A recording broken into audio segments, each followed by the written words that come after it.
this what's come to. Low water. Enter at your own risk. Beware of snakes. Middlebrad has dragged me down here by the water so we could go out and look here. Me not being very smart, I am wearing a dress and my legs are freezing because Michigan weather has been so weird recently. I'm sorry if you can't hear me, the water's kind of loud, but one day the weather is in the 80s, the next day it drops down to the 40s. I just didn't know how to pack, so I just packed comfortably in layers. Even before we walked down here, I asked Brad if we could go back to the car so I could put pants on. He's like, no, we'll be right back. It's okay. Well, I'm cold. This is really cool though.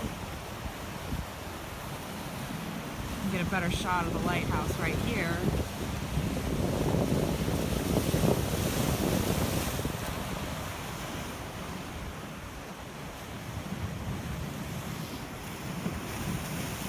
Have you seen any snakes yet? No, I mean, it's too cold for it. Huh? Right there, I don't know if it's a mama or not. Oh, goose, yeah. I don't know how much closer you want to get. I don't. They're ornery. Welcome to the tip of the thumb, the Pointe Aux Barques Lighthouse, which is full of Michigan history as well as haunted history.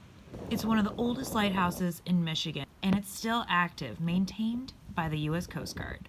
In 1849, Catherine Shook became the first female lighthouse keeper in the state of Michigan following the death of her husband, Peter. This was after the boat he was on capsized in Lake Huron. Peter had only been keeper for a year when he died, leaving Catherine alone in the lighthouse with 8 children. Now, it has long since been said to be haunted by Catherine. There have been rumors of an apparition of a woman wearing an apron appearing in a second-floor window. Footsteps on the tower stairs, ice-cold spots appearing and then dissipating. The smell of pipe tobacco have all been reported by tourists and workers. Now, it is believed to be none other than Catherine. She has also been said to be seen walking along next to the water wearing morning clothes right here. This is a really special treat. The museum and lighthouse are closed right now, but there are some nice gentlemen working on it outside, and they said that we are more than welcome to come in here and explore a little bit as long as we're careful. Basically, I'm really happy to be out of the cold right now. My nose is dripping, but I love going to old lighthouse museums, so I'm really excited to see what they have in here. Right now they're getting ready for the season opening, which will not be open until the 4th of July. So things are kind of a mess, but I kind of like it better this way. It just makes it look a little extra spooky. But, I just love the old things that you can find in these little museums. These are Milwaukee cream brick. This brick was used to build the 1857 lighthouse right here.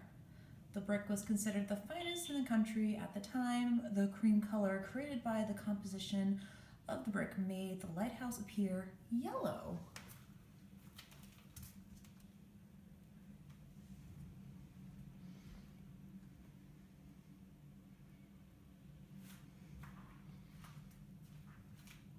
And this is a 52-inch ship wheel. That is nuts.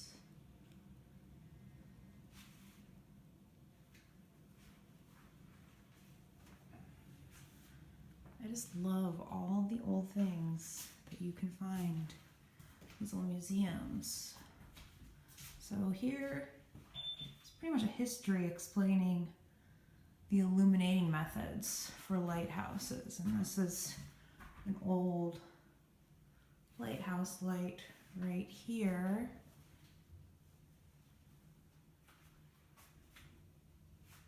And some information on who invented the lighthouse light. Oh, okay, so apparently this light that's behind me used to actually be up in the lighthouse.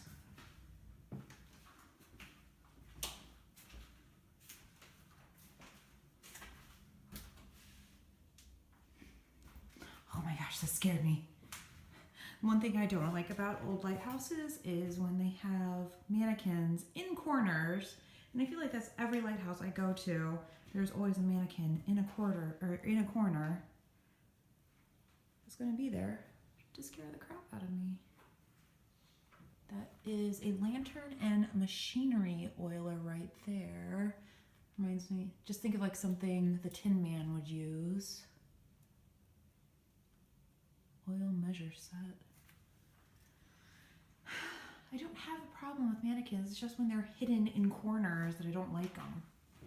This is something that's really interesting that I have never heard of. This is a traveling library box. So what it does, it talks about how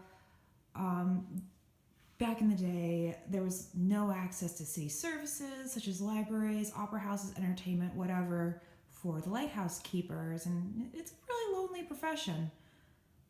So these things were invented in 1876 as portable libraries, and they were first introduced in the lighthouse establishment to furnish all the light vessels. So these books were carefully selected from books of a good standard to the families who would use them. Largely fiction, and this is just a way that they could bring to the lighthouse keepers to keep themselves entertained. And that's really cool. And there are some books in here. Ghost Ship of Great Lakes, The Longest Race. Looks like just a bunch of historical books about Michigan and the water. That is really interesting. I have never heard of these before. This is an old rubbing of the lighthouse keeper Peter Shook and his wife Catherine. Now Peter Shook drowned, and so his wife Catherine took over and became the first female lighthouse keeper in the state of Michigan. So this is an etching of their actual gravestone. It's kind of hard to read. Peter L. Shook died March 31st, 1819. Can't really, something about 21 days. Also, Catherine, wife of Peter L. Shook, died August 9th, 1860. They had to warn their children not to venture out at night because there's wolves and bears around here at the time. You'd think there still would be, because even around the state, people will still see bears from time to time. Well, any wolves are mostly in northern UP or the northern part of the Lower Peninsula.